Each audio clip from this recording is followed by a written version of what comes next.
నీకు EVM machine గురించి తెలుసా? టైలర్ మిషన్ దా తెలుసు, ఈవీఎం మిషన్ ఏంది? పంప ముచ్చైనావు కదరా, నేర్పిస్తాను. ఇలాంటి ఓటర్లంతా ఉంటారు, ఏం చేసేదో. వాడు పక్కింటి అని కూడా పిలుపో, వాడికి పార్టీ పేరు గుర్తులే, ఇంక ఈవీఎం మిషన్ ఆడ గుర్తుంటది.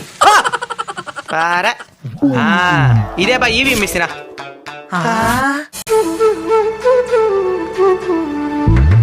దీంట్లో మొత్తం 3 భాగాలు ఉంటాయి. Control unit, ballot unit, VVPAT. Control unit మనకి పనిలే, అది ఎలక్షన్ సిబ్బంది చూసుకుంటది.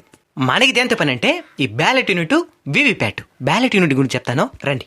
ఇదే బ్యాలెట్ యూనిట్. దీంట్లో మొత్తం 16 బటన్లు ఉంటాయి. 16 బటనే నోటా. నోటానా? ఆయన ఎవరునా? నీ బొందరా, నీ బొంద.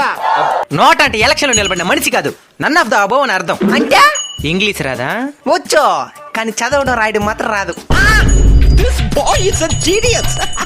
ఎలక్షన్ లో నిలబడిన ఎవరికి నీకు ఓటేయాలనిపించలేదనుకో, అప్పుడు నోటా